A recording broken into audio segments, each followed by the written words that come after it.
Hi, and welcome to The Traveling Fool, the show where we explore the most intriguing aspects of travel, culture, and history. I'm your host, Bob Bales, and today, in honor of Memorial Day, we are talking about some of my favorite military-related museums and sites. So stay tuned, and we'll be right back.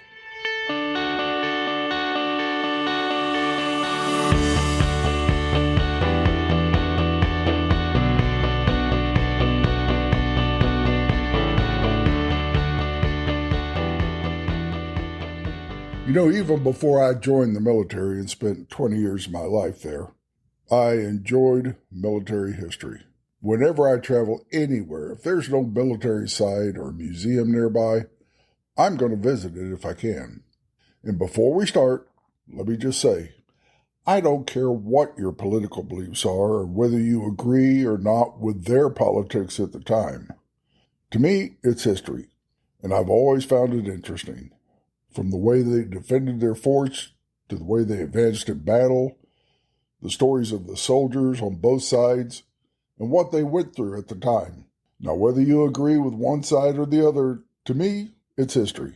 As much as people want to rewrite history or dispute the facts, the bottom line is that it's history. I think I got this view when I was in high school, and I had one of the best history teachers ever, Mrs. Briscoe.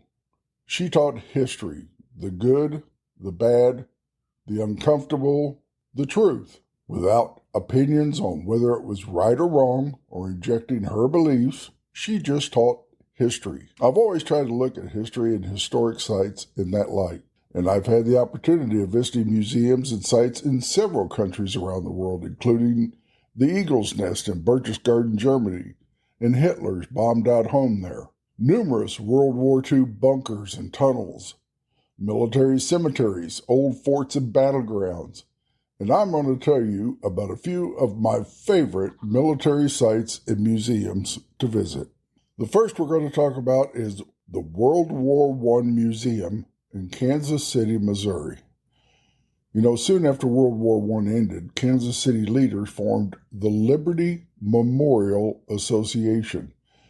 They did it to create a lasting monument to the men and women who had served in the war. In 1919, the citizens of Kansas City raised more than $2.5 million in just 10 days. That's the equivalent of more than $40 million today. This staggering accomplishment reflected the passion of public sentiment for the Great War that had dramatically changed the world. In 1921, more than 100,000 people gathered to see the Supreme Allied commanders dedicate the site of the Liberty Memorial. This was the first time in history these 5 leaders were together in one place. Construction on the classical Egyptian revival-style monument was completed in 1926, and the Liberty Memorial was dedicated by President Calvin Coolidge in front of more than 150,000 people. The physical structure of the Liberty Memorial deteriorated, and it was closed in 1994 due to safety concerns. But once again, the citizens of Kansas City voiced their support for the Liberty Memorial, and in 1998, they passed a limited-run sales tax to support the restoration. In addition to reviving the memorial, plans took shape to expand the site by building a museum to better showcase the World War I-related objects and documents that the memorial had been collecting since 1920. Thanks to the support of Kansas City and the state of Missouri and the United States government and a generous individual donors, more than $102 million was raised for the restoration and expansion. And in 2004, the museum and memorial was designated by Congress as the nation's official World War I museum, and construction started on a new 80,000 square foot state-of-the-art museum and a research center underneath the Liberty Memorial. Today, the museum has 80,000 square feet, the main gallery is 50,000 square feet, and the museum's exhibition space, well, it holds over 300,000 World War I artifacts. And I visited this museum several years ago when I was on a trip to Minnesota. I spent a couple of days in Kansas City. And I'm going to tell you, it is a fabulous, fabulous museum. And the volunteers that work there are highly knowledgeable about all the exhibits and all the events that happened during World War I. There's a lot of things there that I did not know, even having gone through a lot of history classes in school. In addition, all kinds of weapons and armaments. There's stories about the soldiers, stories about the conflict, stories about how they lived, the battles, and the things that went on that led up to World War I, during World War I, and the aftermath. It is a fabulous museum, and if you ever get a chance, you need to stop by and visit it. I would plan on spending at least 4 hours there, if not the entire day, because you could spend the entire day there and still not see everything that they have.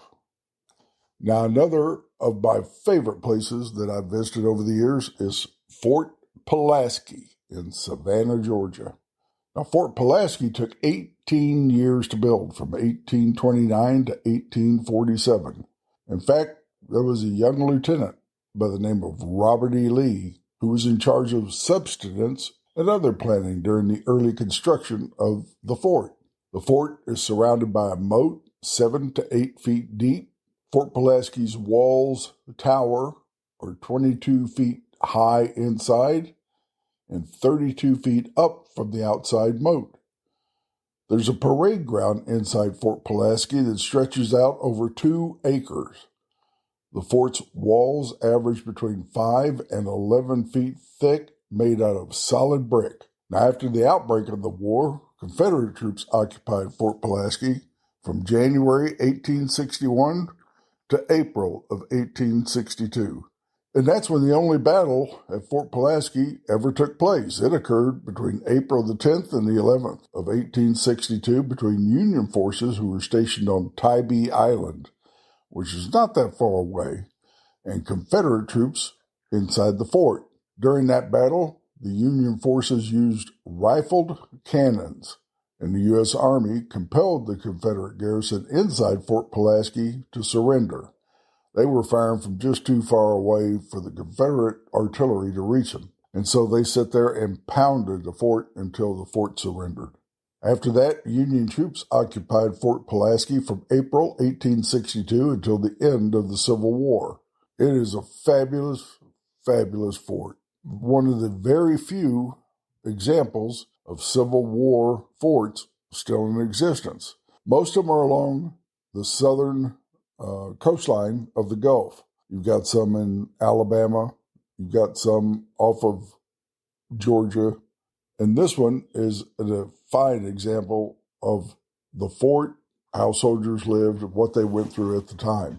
And Savannah also has Old Fort Jackson, which is a National Historic Landmark, and the 8th Air Force Museum, which both are fantastic as well. And if you want to know about the 8th Air Force, there's an old movie it might have been in the 1950s called 12 O'Clock High with Gregory Peck, and it details some of the exploits of the 8th Air Force. And the 8th Air Force Museum is a fascinating place to visit. It tells you all about the 8th Air Force and everything that's there as well. But Fort Pulaski, if you ever get a chance, stop by and visit it. You'll be amazed at how they built this thing. Now, I've had the opportunity to travel a lot overseas. And one time when I was in the Czech Republic, I don't know what it's called now. They change names of these countries every now and then, but back then it was the Czech Republic. I was in Prague, and I had decided to visit the small town of Pilsen. Why? Well, because that's where they invented Pilsner beer, and I figured, well, as long as I'm here, I might as well see where they invented Pilsner beer. After I toured the brewery, I decided to walk around downtown, and while I was down there, I discovered the George S. Patton Museum. Now, why in the world, I'm sitting there thinking to myself, well, they have a museum dedicated to U.S. Army General George Patton. It's in a pretty nondescript building. There was just a banner outside that said the George S. Patton Memorial Museum. So I went in, walked upstairs to where the museum was at, and met the gentleman that was running the place.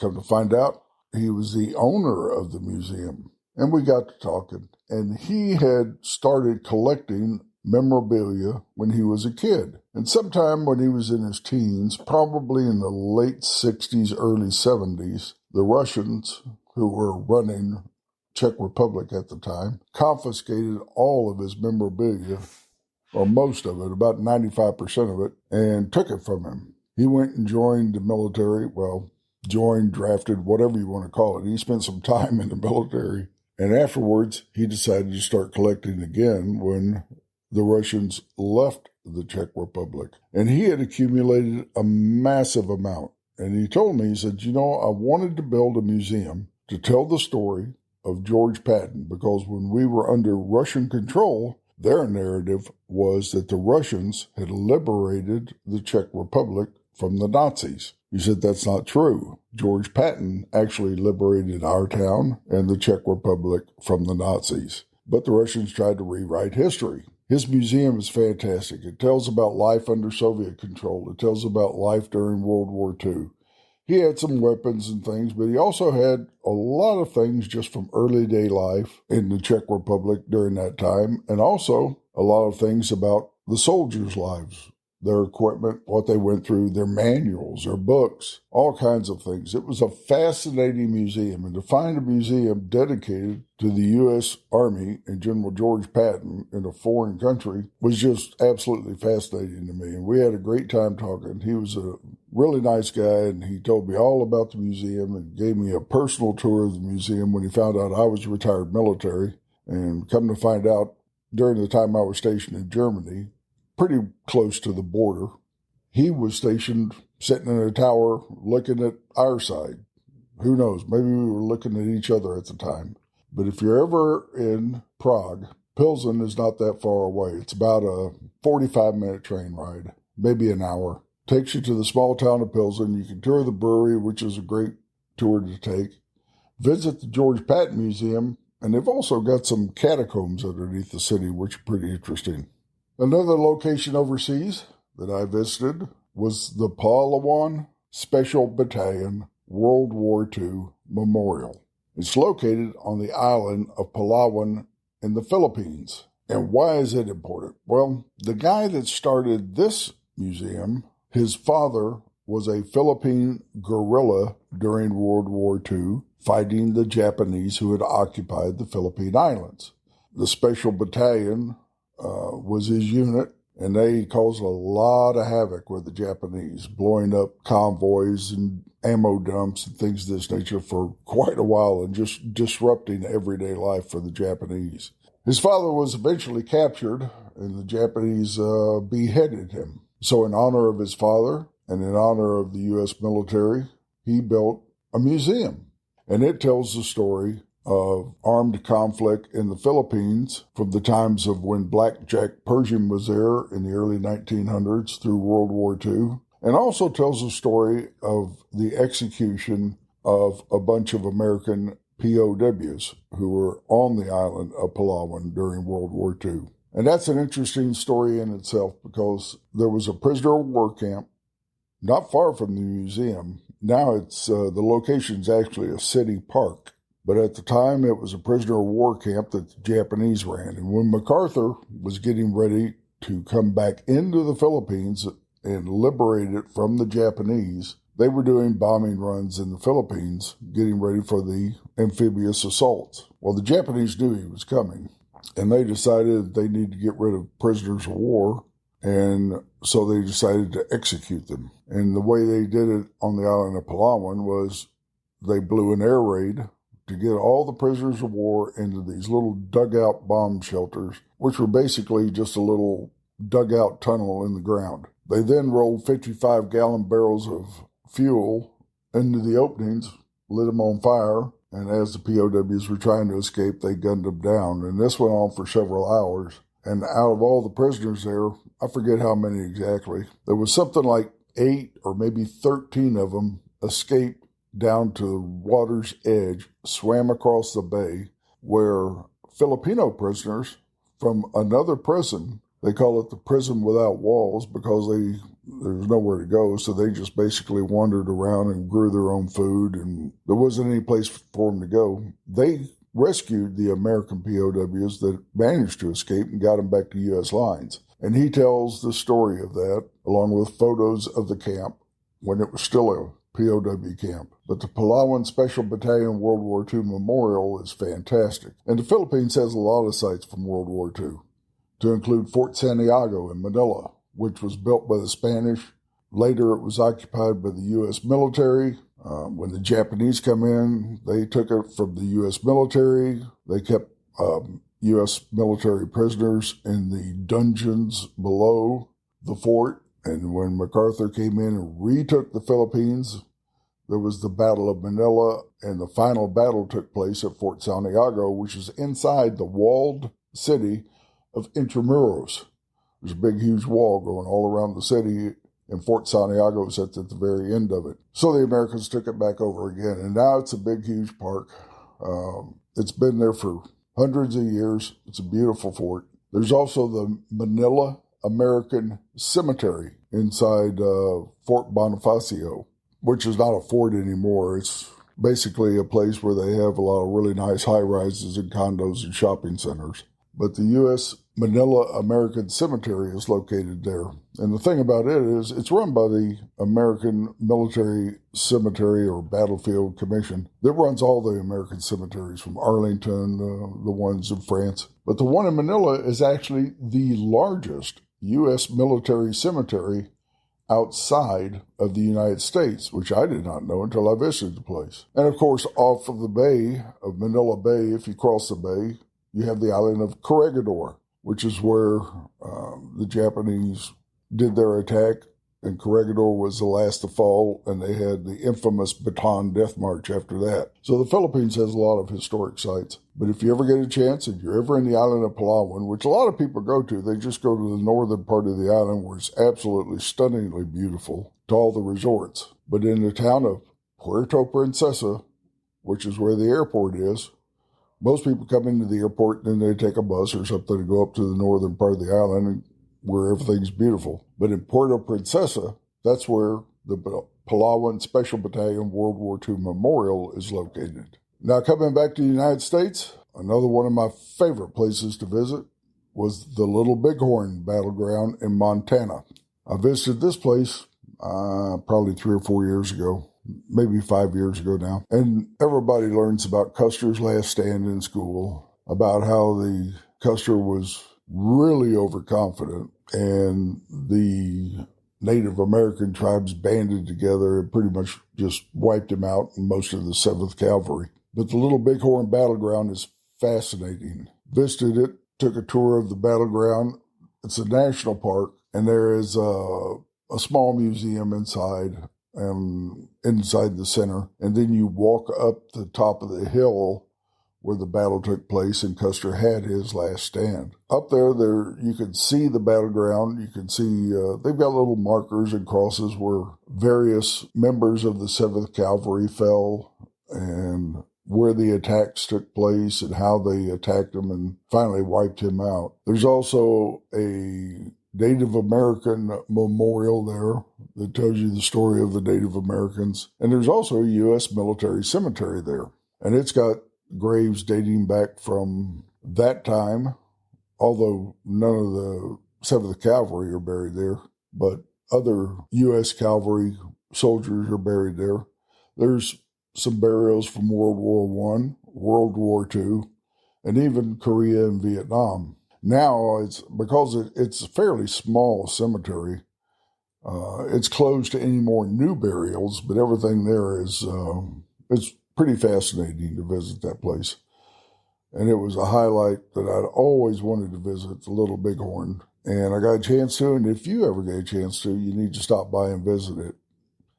Plan on spending 2 or 3 hours there because it's well worth it. Another one of my favorite places is in my home state of Texas, the Presidio La Bahia in Goliad, Texas.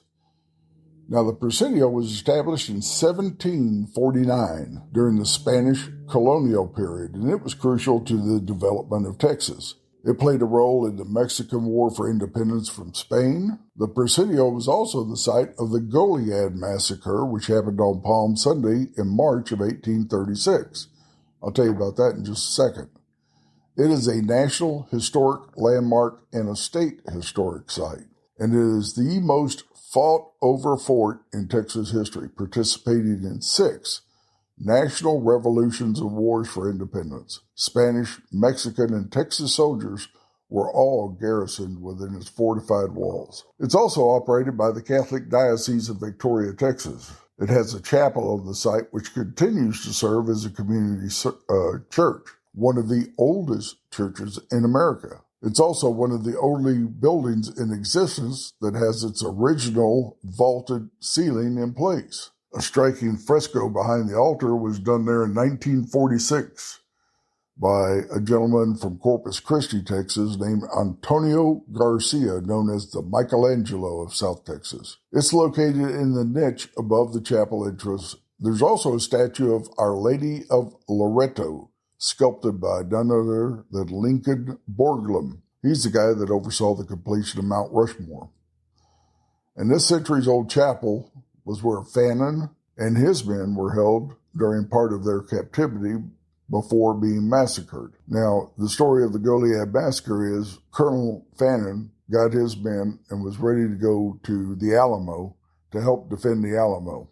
They got just outside of Goliad to a place called Coleto Creek, and they ran into a Mexican military unit, and the Mexicans attacked them, and they were just way overwhelmed. He lost a couple of men and decided to surrender. So the Mexican officer in charge took him to La Bahia. Notified Santa Anna, he says, hey, we've captured Colonel Fannin. Santa Anna come back and said, kill him, kill all of them. So on Palm Sunday in 1836, they took him out and killed all of them. They're in fact buried in a mass grave just outside the walls of La Bahia. Now, the first Declaration of Texas Independence was also signed inside that chapel. La Bahia is one of the most well-preserved Spanish forts in the United States.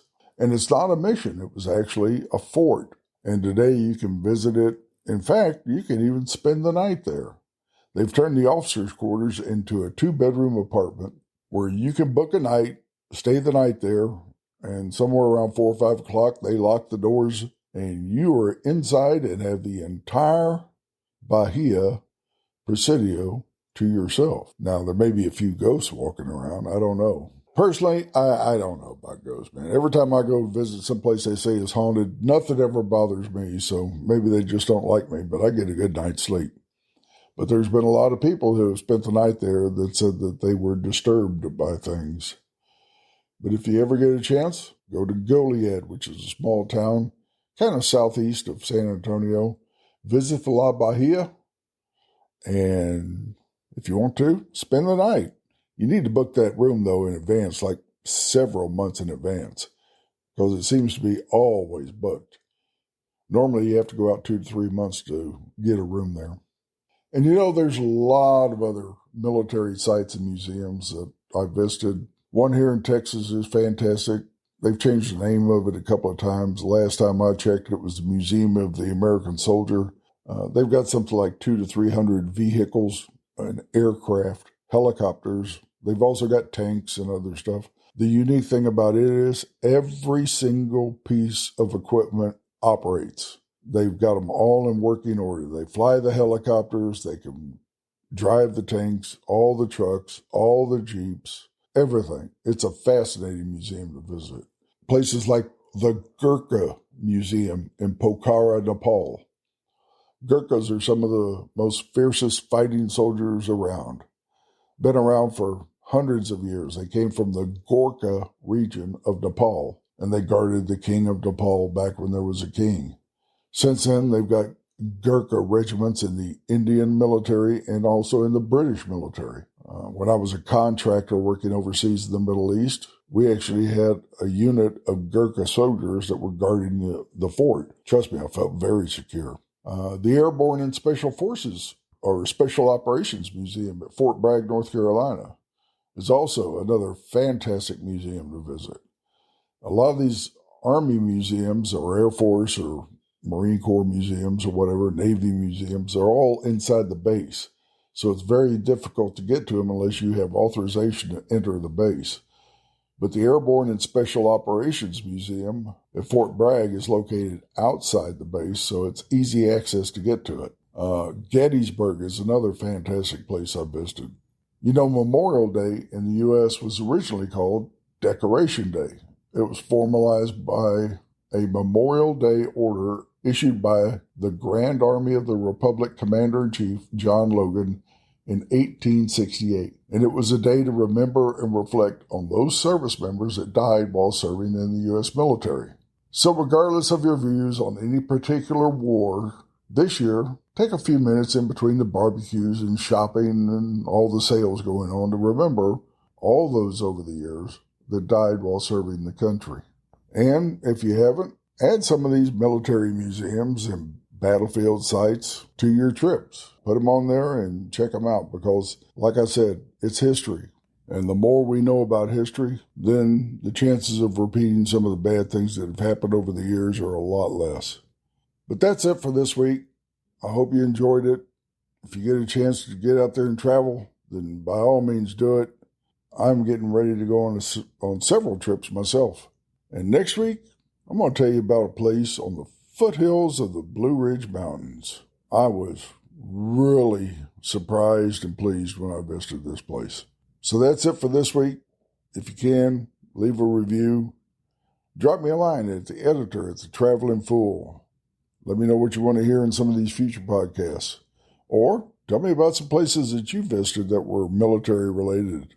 I may talk about them in a future podcast. So until next time, safe travels.